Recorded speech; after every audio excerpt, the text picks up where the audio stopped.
Don't do it. It's a phishing scam. Apple told News 4 Today you can flag it just by looking for misspelled words. This email even reads U-Tunes instead of iTunes. Okay, I'm not going to fall for that. Well, from paying medical bills to helping a family after disaster, crowdfunding has become a popular way to raise money and support someone in need, of course. But before you open up your wallet, Consumer Reports has a few things you should consider. Ann Niemeyer has seen a number of fundraising campaigns coming across her Facebook feed, and many times she's been happy to help. I've seen some people in need of medical expenses, and then of course if something tragic happens to a family and their children need to be taken care of, so things that really pull at my heartstrings.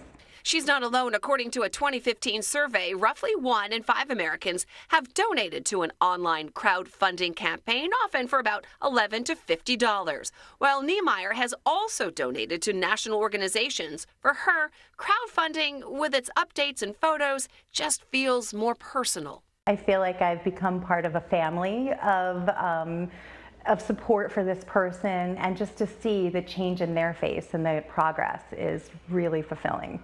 But before you let a personal story tug at your purse strings, there are a few things to consider. Consumer Reports says it can be hard to tell if the campaign is legitimate. In fact, there have been documented cases of fraud. In general, a lot of these sites take measures to prevent that from happening. To protect yourself, he suggests keeping donations between friends. Generally, the best thing to do is to give only to people that you know, rather than complete strangers. If you don't know the recipient personally, don't be the first one to pitch in. And you may want to read comments from other donors before giving. See what they have to say about this campaign and make sure that it's legitimate. You also want to avoid overfunding if a campaign has met its goals. That's kind of the limit, and assume that they've gotten what they need and don't give anything more than that.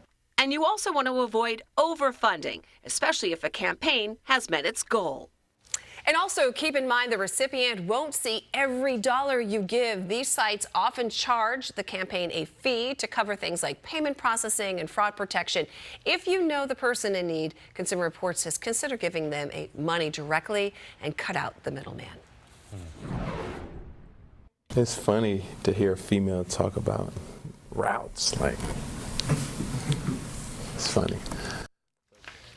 All right, those comments by NFL star Cam Newton now costing him a sponsor. Yogurt company Dannon will no longer work with the Carolina Panthers quarterback, calling his remarks sexist.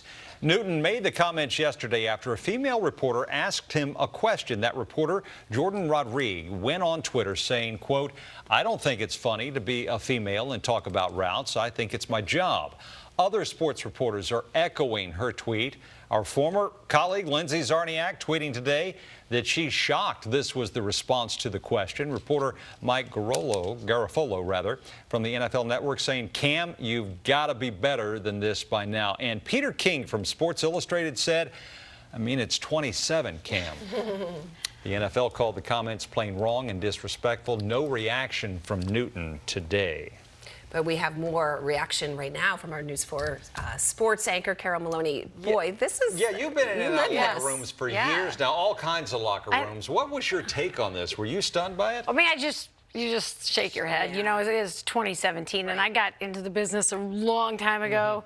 So I'm like, it happens. It still happens to me, but I don't feel like I need to prove myself. And this reporter shouldn't have to prove herself. It's between her and her outlet if she's not doing her job. And so it's dismissive. It's unnecessary, right? And you know your stuff just as well as any of the guys. I mean, I don't have to prove myself. Some people, you ask dumb questions. This wasn't even a dumb question. Not at all. Men can ask dumb questions. Women can ask dumb questions. But honestly, you have a job to do. I don't even want to give this story any time or attention. I was just like, let's just move on. Hopefully let's do our the job. blowback will prevent it from happening again. Right. I like Cam. We know, Cam said he probably regrets it. Yeah. Right. People can say whatever they want. We can think whatever we want. I didn't think anything new of Cam from this comment, by the way. Does that say that? Does that answer your question? There you go. Let's talk some Nats. Let's do our job. The playoffs are almost here. Steven Strasburg, all smiles today. Tomorrow, he's going to be the starting pitcher for Game 1 against the Cubs. Dusty Baker making that announcement this morning. Now, at today's workout, Las Vegas native Bryce Harper wearing that hashtag Vegas Strong sweatshirt